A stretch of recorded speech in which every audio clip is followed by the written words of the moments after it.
Okay, so what I'm going to do then is I'll start this end and I'll play all these instruments one after the other and give you a little explanation. It takes about half an hour.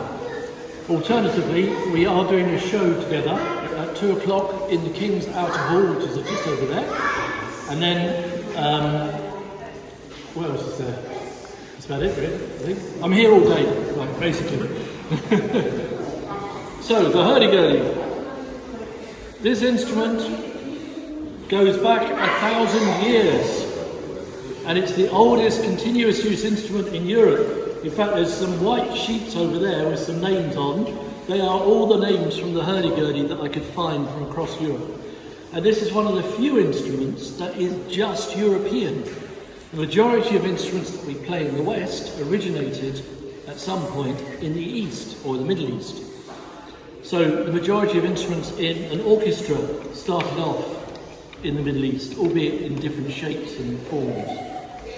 I'm just checking the tuning a little bit, because what's that doing? Okay, yeah. This is old, so it moves when I'm playing it.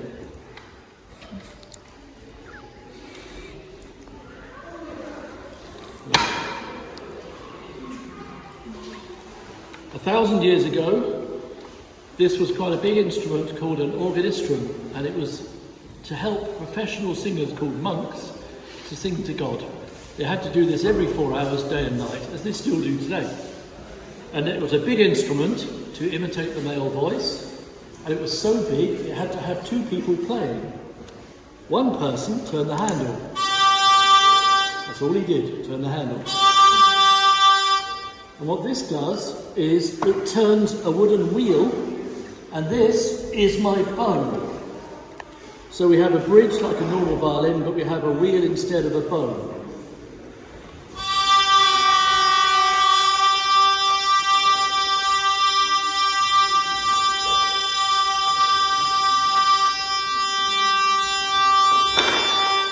And then the other player would move these keys, which are just run by gravity, and they have like little wooden fingers on them, and they touch the strings to change the length, like you would on a violin.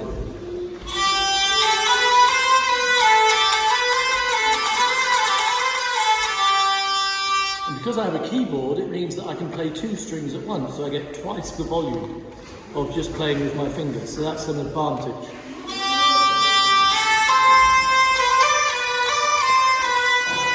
Gloria in excelsis Deo, etc. That sounded horrible. What was wrong with that one? That was okay.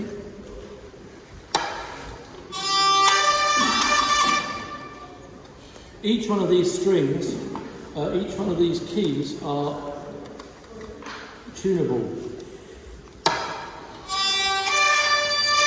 It's a bit better. This spread rapidly across Europe, but it was soon realised that it's cheaper to have 1 musician than 2.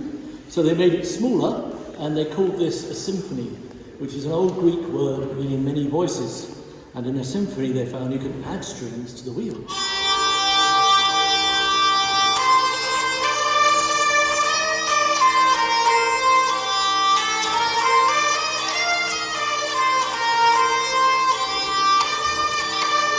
It really doesn't like that note, does it?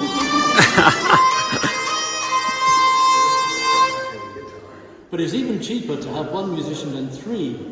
And the evidence for this comes from a painting by a mad Dutchman called Hieronymus Bosch, who around 1490 painted the Gardens of Earthly Delight, where he shows heaven, earth and hell.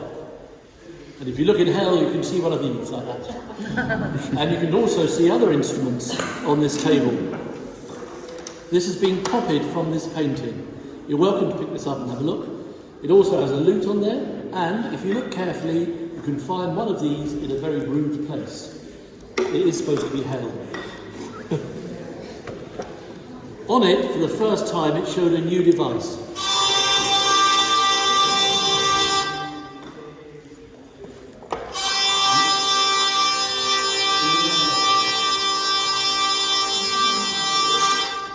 And this is a rhythmic device that means that when I jerk the handle, I can force a little piece of wood to jump up and down and create this sound. Oh, that's jumped off. There we go. Come on, stay. Why is that moving? You shouldn't be.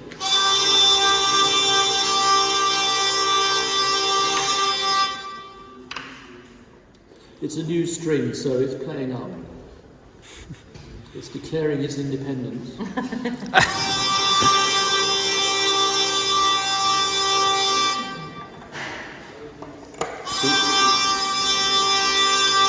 The string is actually moving too. The string doesn't. No, I'm bowing the string with the wheel. Okay, so the wheel has tree sap on it, rosin to make it sticky. Okay, we'll play it without the bass for the moment until I put a better groove on there. That's literally, I need to just carve an extra bit on there to make it stick better.